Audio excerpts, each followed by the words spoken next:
You're sick of your belly hanging over your trousers. You hate the way it feels when you sit down. It feels super uncomfortable. You want to get rid of it. You've tried crunches, you've tried hundreds of them. You've tried planks, you've tried other core moves, but nothing seems to work. So you start Googling how to lose belly fat. You become even more confused. In this video, I'm going to tell you the truth about losing belly fat and the foods you need to eat more of in order to lose belly fat. First, let's put this myth to bed. Endless crunches will not melt away your belly fat. Your body works as a system, and fat comes off systematically, usually last from the belly area on most people, especially most men. Yes, calories are king. No matter what you're eating, if you're eating sugar, bread, quinoa, whatever it is, it narrows down to one thing. You need to be in a calorie deficit to lose weight. That means you need to be eating less than you're burning or burning more than you're eating. Take a look at the obesity epidemic. Calorie intake has surged over the years. We need to bring it back to the basics. The first weapon in our arsenal is protein. Protein is key not only to maintaining muscle and building muscle, but it's also key when it comes to losing fat. When compared, higher protein diets outperform lower protein diet in terms of fat loss.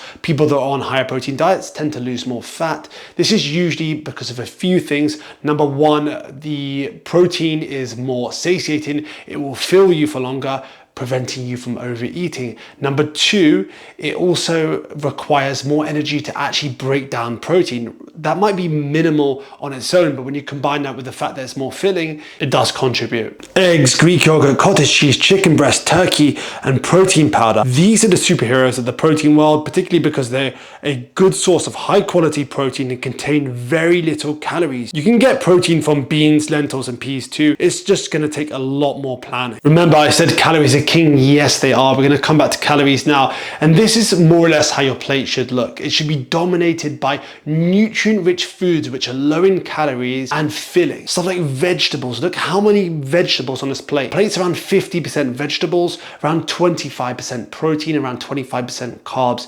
This particular plate has white rice, but I would suggest potatoes over white rice, specifically because they're more satiating, but we'll get into that a bit later. But that's just an example. It could be any form of carbohydrates, as long as the plate is 50% vegetables. Carbs, they've been demonized for years. Even when I'm talking about carbs right now, you're probably thinking to me, carbs and belly fat? Well, what kind of association do they have? Well, let me put it to you this way. Carbs will help you feel more energized, they'll help you recover between workouts, they'll help you push harder with workouts, and carbs are key when it comes to a sustainable nutrition program that's going to help you actually lose your belly fat for good.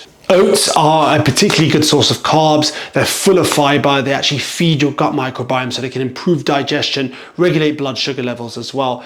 Oats are a win-win, honestly. They're super filling as well for most people. As long as you do them right, they're super filling. So they are on my list of #1 breakfasts. They're a staple in my diet. I used to be against them because of things like the phytic acid, but when you soak them, you get rid of a lot of the phytic acid. And when you cook it, you also get rid of the phytic acid. It also has beta-glucans, which have been proven to be beneficial for your immune system. Unfortunately, I'm out of white potatoes. I need to do a shop. But white potatoes are a powerhouse when it comes to a carb source. They're the most filling carbohydrate. They're highest on the satiety index, which means they'll keep you fuller for longer, preventing you from overeating. I would suggest steaming them or mashing them. Steaming them and cutting them up actually makes it a bit more difficult to eat, so it makes them even more filling. So I would definitely include some normal white potatoes in your diet. Berries such as blueberries, raspberries, blackberries, they're all very good because they're very nutrient dense. They're very filling, and they've also got very little calories, so I always have blueberries in. Apples, again, really high in the satiety index. I have 1 apple a day. Very good because it's packed full of polyphenols, which can improve your gut microbiota, improve your digestion in general, just improve your gut health overall. Same with blueberries as well. They have loads of polyphenols in as well. And then you've got citrus fruits like oranges, which are very filling, very tasty. I would include these. I would include more daily, more like berries in your diet because they're very low in calories. And 1 apple a day I would include definitely. An average apple like this is probably around 70 calories, and 100 grams of blueberries, for example, is around 50 calories. That's nothing. These are going to be very good in keeping you full. Fruits are often demonized because they're higher in sugar, but do include some fruits in your diet. They're packed full of antioxidants and vitamins, which are going to help improve your overall health. And let's not forget about cruciferous vegetables.